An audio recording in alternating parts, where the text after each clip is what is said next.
Welcome everyone. Welcome to this episode of Research Matters. My name is Pauline Sameshima. It's my pleasure to host this episode. I'm very excited that we're here today, and I want to begin by saying that I'm very grateful to live and work on the Robinson Treaty Territory of 1850, home of many Indigenous peoples, including the Anishinaabe and Métis peoples. I am Pauline Sameshima, faculty at Lakehead University, and it's my pleasure to introduce an amazing project that I'm a part of, and I'm so thrilled that this week a few of my friends are here from far and wide attending the CTU Expo, and I'd love for you to learn more about our project. So here with me right now is Patricia DeFeschero, a great friend, and so excited to have you here, Patricia, spending time with you. Could you start by sharing a little bit about the project, your pivotal role as the community engagement coordinator, and also who you are and what brought you to this project? Yeah, thank you, Pauline. I'm so excited to be here and to have been invited to the CTU exposition. So the HOPE project, well, HOPE stands for HIV Obstructions by Program Epigenetics, which is a mouthful, but basically it's a project who's dedicated to developing a cure for HIV.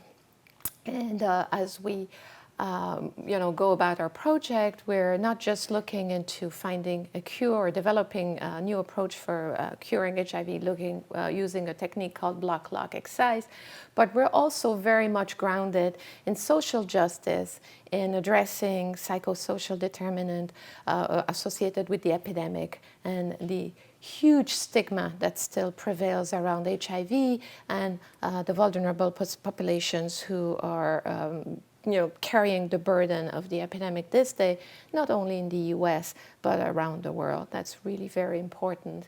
And the way I came to this project is really interesting because I was involved in pre-exposure prophylaxis, which is an approach that was prevention for HIV acquisition. And at the time, I got connected to an organization that uses dance drama for HIV education, the Sankofa Center, guided by a wonderful gentleman, Ronnie Shaw. And he was kind of ignited in me, or planted this seed of connecting my background, which is art, because my parents were both artists. My mom is a ballerina, and my father is a stage manager for the opera. And I've always wanted to merge my scientific background, which was a molecular virologist, with these other aspects of my identities. And so at the time, if you remember, I was trying to connect arts integrated research, and I contacted you via an email back in 2015, dreaming of one day being able to bring these passions, which is HIV and social justice and the arts, and wanting to really manifest it in the world. And I shelved that idea for many years until Melanie Ott, who's the project director on HOPE, contacted me and said, would you be interested in doing community engagement? And that's how I joined HOPE, connected with you, and we, amongst many things, we're doing arts integrated research and using the arts as a means of giving voice to communities and also educating scientists around what is the community wanting. You do so much. I know that you're always meeting and connecting with various groups. Can you talk a little bit more about your role as that connector, that conduit between, I know you're part of the Uganda group, the Brazil group. Can you talk a little bit about that work with all the different parts and the MDCs? Yeah, so the Martha Delaney Collaboratory is an effort of the NIH to fund 10 different collaboratories developing different approaches to HIV cure. Our group uses the block-lock exercise approach and is consisted of 16 organizations around the world. Like you say, we have sites in Uganda, in Brazil, in Thailand, and most of these sites are doing basic science and research, but some of them are really connected to communities because the study uses specimens and samples.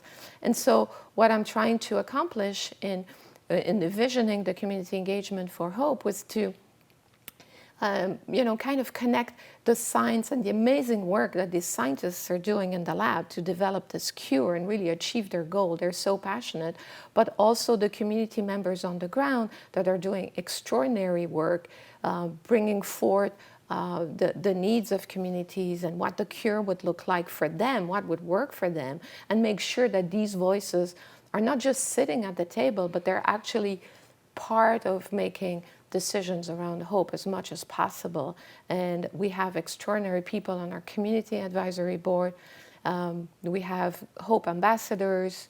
We have team members in Brazil, and you have the opportunity to talk with two of these amazing folks who are extraordinary in bridging this science and the work in the lab to communities who are coming in and having to give of themselves to be a part of the studies when the clinical trials will start. Thank you. And you've already spoken a bit about that, but could you speak more about why this research matters to you and to the many people that it's going to affect or is affecting? Yeah, well, it really matters to me because from where I stand, I feel I have so much to give back to communities and to folks. I think I kind of have this belief that I'm guided by spirit in some ways, and that the work that I do is kind of to be of service to folks and align with my own belief system and my heart. And I really want to be whatever I can to help folks around who, I can provide my skills to that purpose of finding the cure for HIV in whichever way I can.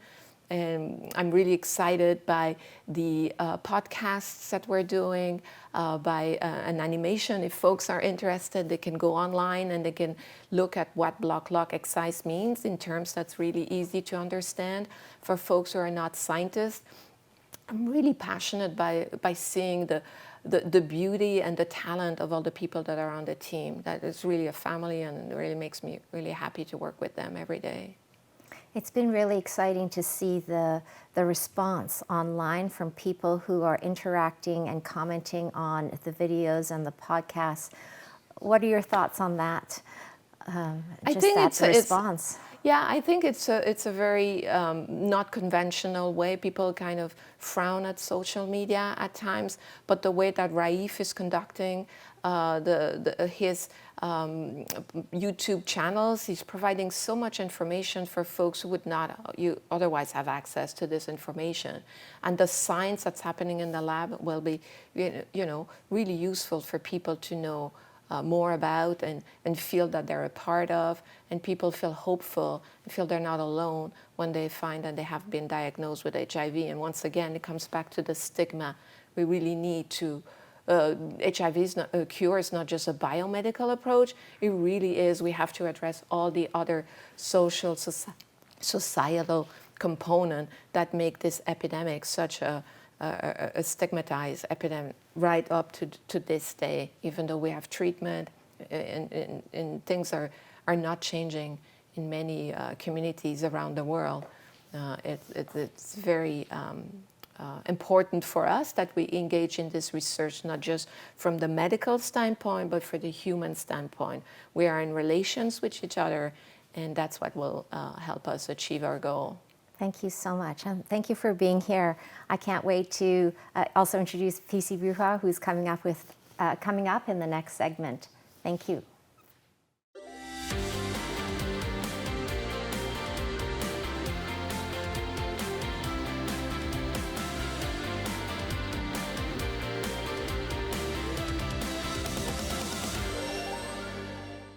Welcome back, everybody. And in the last segment, we had Professor de Peschereux, our community engagement coordinator, sharing with us her perspectives. She's from Gladstone Institutes from San Francisco, and I'm so excited to share the other international partners on the HOPE project. With us here today is PC Bruja, a great friend. I really enjoyed getting to know you over the last 2 years, and welcome. I'd like to ask if you can share a little bit about yourself and how you got onto the project and what brought you to the project. Hello, thank you very much for being here, for inviting me. And it's been an honor to work with you for this over 2 years. And my name is Pisi Bruja. I am a Brazilian travesti, and I live with HIV for 10 years. First, I think it's important to start by pointing out the terms. Travesti is a Brazilian and Latin American identity. It is pretty much close to trans women. Perhaps you know this identity of something like this. And actually, it's different in the Brazilian context because of the social, economic, political, and regional context. So that's why I am a Brazilian travesti. And I am in this project now because of all my pathways, you know. I've been living with HIV and AIDS for 10 years, and I have already been facing many things, and I have to articulate many social strategies in order to be alive, because in Brazil we have free access to treatment and prevention, but our society is, you know, it's sort of very difficult. So it's a democracy, but it's not available for everyone because of social barriers. All those difficulties with racism, with the transphobia, xenophobia, those put people apart, away from the prevention, from our right to health, you know? So I have to elaborate other strategies, and those strategies make me arrive here where I am now, you know, because I have been working as an aged prevent, as also as a research. I am an anthropologist, but I name myself as a transpologist. Perfect. And that's it. That's how I got here. You also completed a master's on the criminalization of HIV or Yes. people with HIV. Yes, during my master research at University of São Paulo, I researched the HIV criminalization process in Brazil. Not only Brazil, but specifically in Brazil.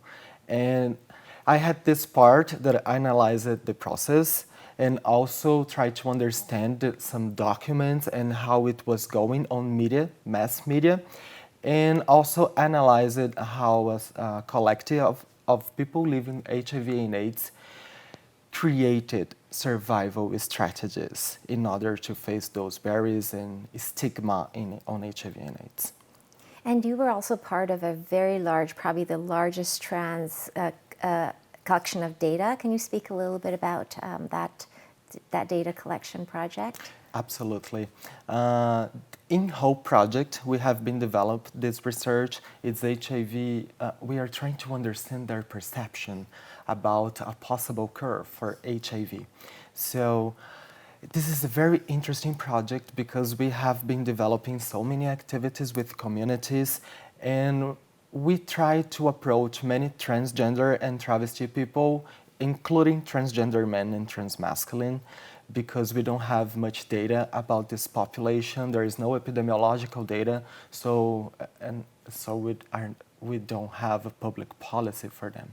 So it is important. We understood that it was very important to understand their vulnerabilities, their perceptions, and especially concerning to HIV epidemics.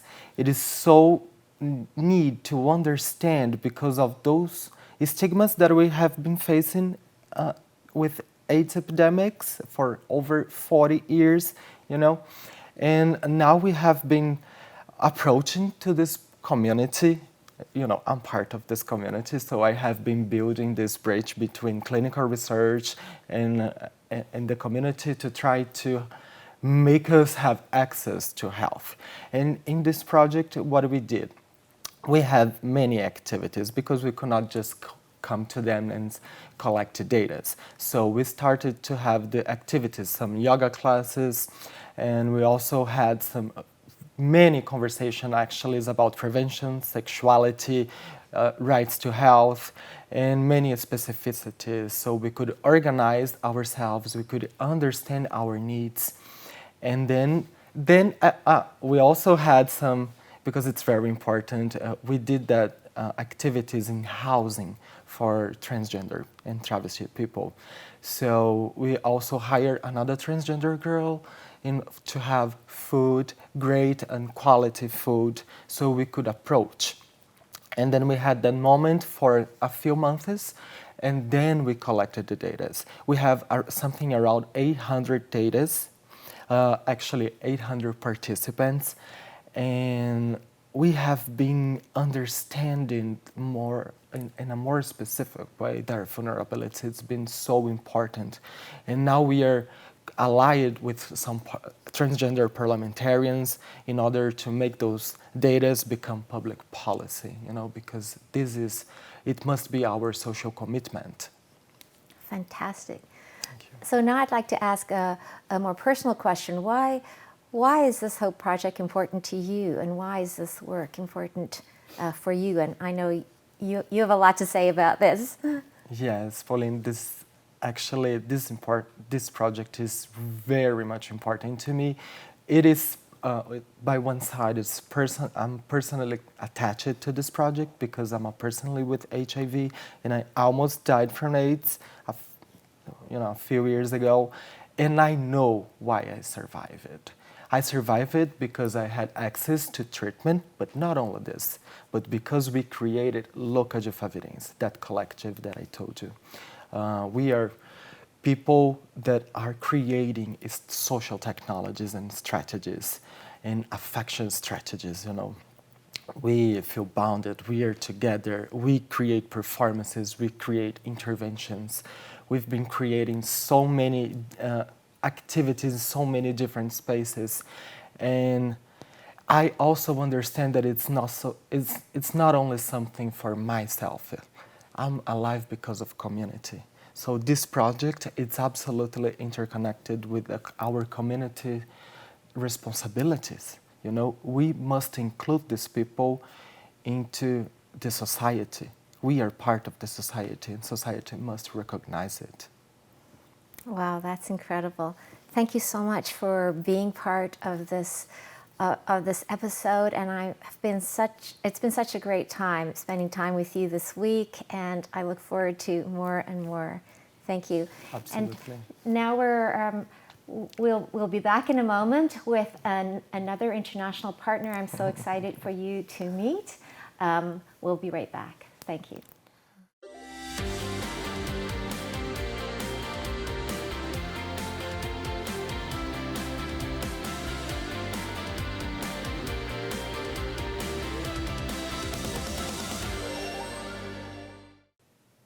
Welcome back, everybody. And another international guest that we have today from the Hope Project is Louise Gutierrez-Mock, and I'm so thrilled for you to meet Louise.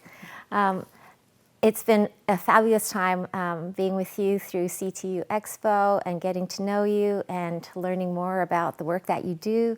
Could you share a little bit about yourself and what brought you to the project, and also your role as a member of the Community Advisory Board? Sure. So I am a qualitative researcher and also a trainer. I've been working within the field of transgender HIV prevention and treatment through research, advocacy, training and capacity building, and just many different roles for the past 23 years. Took a little detour into COVID work and COVID research, but we're starting to wrap all of that up along with the rest of the world, I think. And I'm jumping back into trans HIV prevention and treatment. And it has been such an honor to be involved with Hope. I'm a community advisory board member, and that consists of a lot of different activities with the group.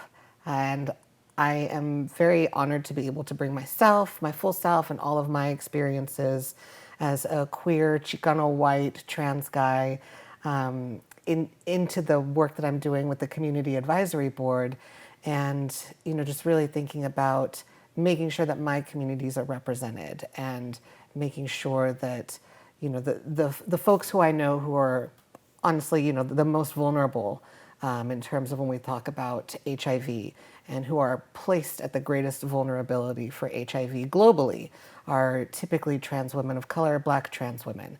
And there's not very much known about HIV risk and the true impact of HIV amongst other trans community members. So folks who might identify as non-binary or folks who identify as trans male.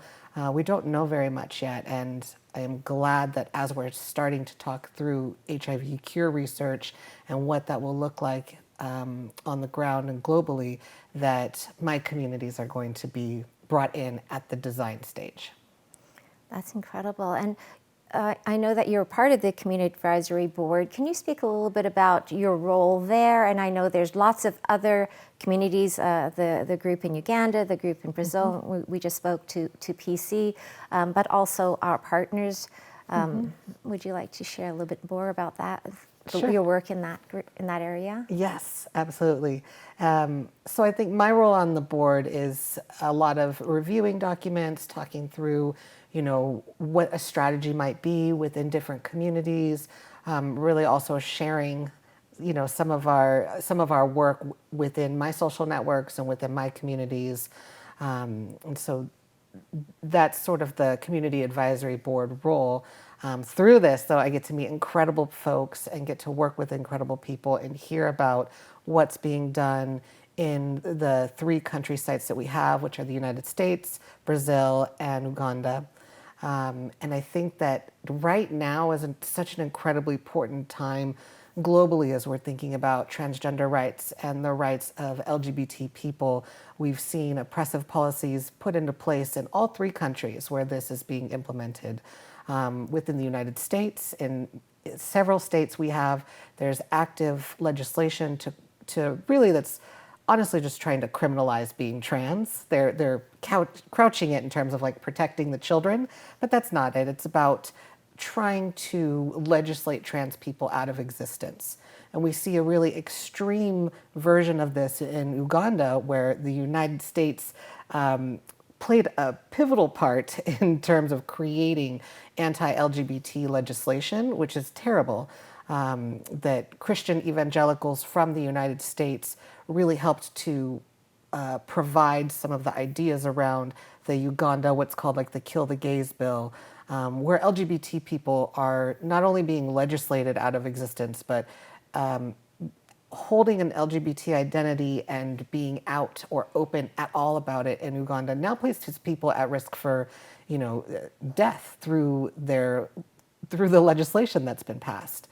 So as we're thinking about doing cure research and being able to really stop this virus and really shift the impact amongst the communities that are placed at highest risk globally, thinking through how we're going to do that when all of this legislation is coming out that is already placing folks who experience marginalization at even more extremes of marginalization. And I know that you're almost finished your PhD in this work. So could you speak a little bit about why this project and why this work matters to you and to the rest of the world? Absolutely. Yeah. Well, I have way too many degrees. Don't recommend. But I have a master's degree in sexuality studies, a master's degree in ethnic studies, a master's of public health and community health education, and I'm completing my PhD in medical sociology. And it's been important for me to be in school because the voices of community are not taken seriously by research very frequently, and the weight is really only given to people who have all the degrees after their name. So I'm getting all the degrees after my name. And I really started doing this work as a career when one of my friends was murdered. She was a trans Latina undocumented immigrant in the United States who was living with HIV.